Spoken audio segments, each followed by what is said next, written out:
What's going on, everyone? Jeremy here from the Quartering, and the Summer of Gaming or Summer Game Fest or whatever they're calling it now was today, and there was mostly good news. Not a lot of controversy, not a lot of things to be angry about, and this is probably going to be an uncomfortable video for me to make because it's mostly just positive. But you asked for some positive video game coverage, and we had a lot of video game news today, so I'm going to deliver what you asked for. I hope that you obviously enjoy the video, and if you do, please leave a like on it, and there's a red subscribe button down below. I don't just cover video game news, I cover pop culture news, YouTube drama, all sorts of stuff. 5 to 6 videos a day, and I would really, really appreciate earning your subscription today. So what happened?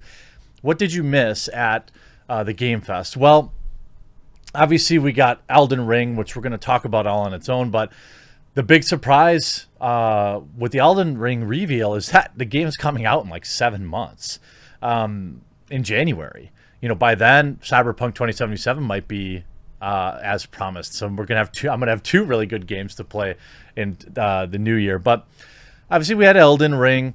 Then when they had Tiny Tina's Wonderland back in early 22. This is a Borderlands franchise game. Metal Slug Tactics. Metal Slug is one of the the premier franchises. I believe was it original? I mean, it's arcade, and then Neo Geo, right? If I remember correctly. Just an awesome game. Then you had Jeff Goldblum show up and reveal a Jurassic Park video game, which I don't really know who the audience for that is. But the thing is, there is actually a pretty big Jurassic Park fandom. I remember going to see, I think, Jurassic World, whatever the first reboot was with Chris Pratt. And there were a ton of people there wearing like Jurassic Park merch. I had actually no idea that there was a huge fandom around Jurassic Park, and I'm here for it. Obviously, then there's a Korean MMO, Lost Ark. Sable gave us a release date. Among Us adds more modes, hide and seek mode and new maps and stuff like that. Do you still play Among Us? Is that still a thing? I mean, I'm happy that they're continuing to add more content. I know that kind of the streamer craze about the game has worn off, but I don't know. Obviously, I don't want to say like nobody's playing it. Obviously, a lot of people are playing it, but that got announced. Then Salt and Sacrifice for next year. They've brought up the new Microsoft Store, the Two Point Campus, officially releasing that. Escape from Tarkov released a new map. Then you had Stranger Things and Smite collaboration. I hate it. I hate like pop culture in video I hate crossovers. Magic the Gathering has completely whored out doing that with My Little Pony, and now they have Walking Dead, and I think they did Stranger Things. I don't like any of it. Maybe like non-playable or whatever. Some people will like it. It's just not for me. Then obviously there's Left 4 Dead style co-op game. Then you had Koch Media, new publishing Prime label, alongside a new Painkiller game. Vampire the Masquerade, Blood Hunt is a vampire battle royale. Could be interesting. Could be interesting. What I'm more concerned about is Vampire the Masquerade Bloodlines 2, which appears to be in a complete disaster mode right now. Then you have new Tales of Arise, Fast and Furious vehicles for Rocket League. A lot of this stuff didn't really, Overwatch 2 got a little bit. Planet of Lana, pretty interesting looking game. Monster Hunter Stories 2, Endless Dungeon. I think they also had Far Cry 6, Juan Carlos Esposito on there. Yep, talking about his character. Call of Duty Zombies. They also talked about the new season of Call of Duty, what's coming out there. Then you have Back for Blood gameplay and Evil Dead. Now, the Call of Duty Zombies creator, so Jeff Blundell, the creator of Call of Duty Zombies, teamed up with fellow Treyarch veteran Dave Anthony, started a new studio called Deviation Games. It will also be partnering with PlayStation on a brand new IP. So it seems like there could be something pretty big coming from that new studio almost immediately. Was there anything in this that really got you all juiced? I mean, other than Elden Ring, which, we'll talk about in and of itself. The Call of Duty, the new season, which was announced, I think, sure. You've got bringing back the hijacked map. The largest Warzone exclusive change seems to be the new updates coming to Time Warp Verdansk. It seems a little satellite has crashed on the map, destroyed several buildings while leaving the wreckage strewn across the map. Cold War side of things, they got a glimpse of several new maps, including Collateral, the 2v2 Amsterdam, and Hijacked, the remake of Black Ops 3 map. The trailer also gave a few hints for what's next for zombie mode.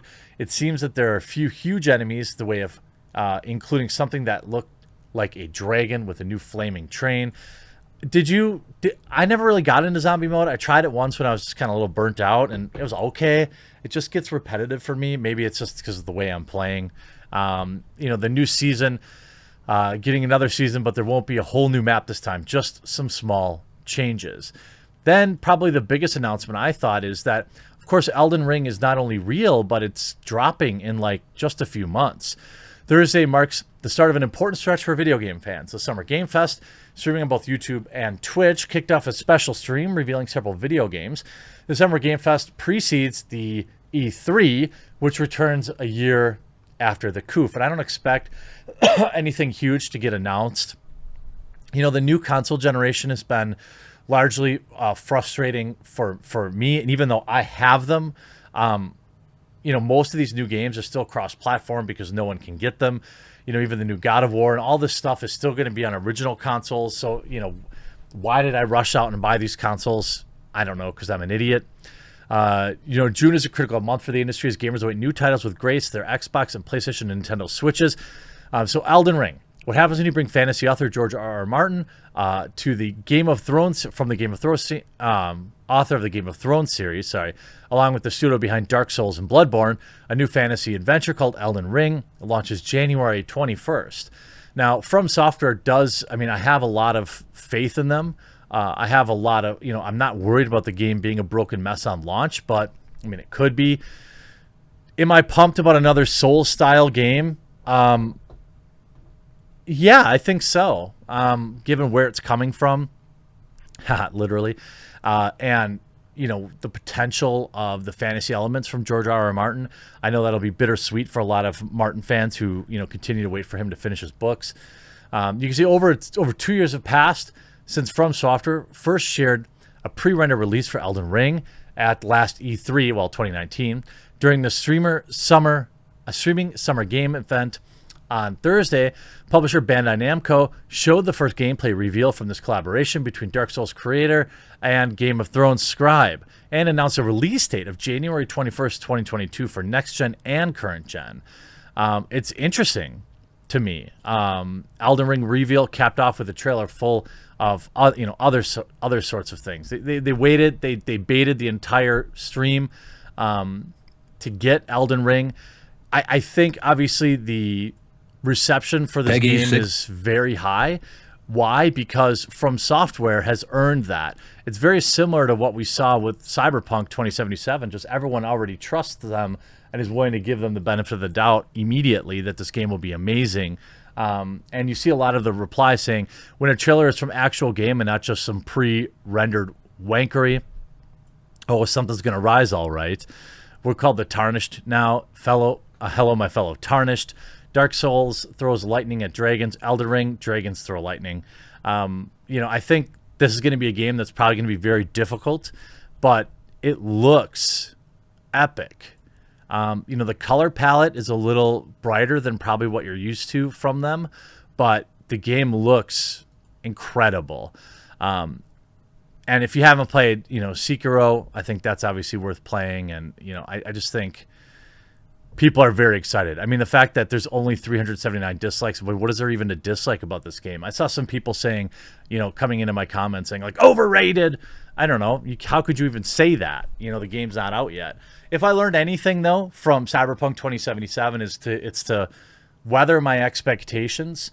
I think if you're a gamer, not only can you save a lot of money by like not pre-ordering and not playing on day one, but you're almost always going to get a better experience because you're going to face, you know, several patches that have come out that are going to be on the game and all sorts of stuff like that. So yeah, Elden Ring, I'm very excited for. I'm still really excited to play Cyberpunk 2077, which I continue to hold off on because I waited so long for it anyway that like I want like a ton of patches and DLC to happen, and then I'll jump in.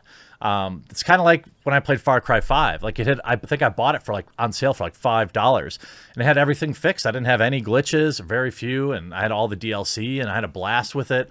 And more gamers really need to be thinking about playing that way. So what were you most excited for? I'm obviously excited for Elden Ring, but there are other things that this show announced that were probably worth it.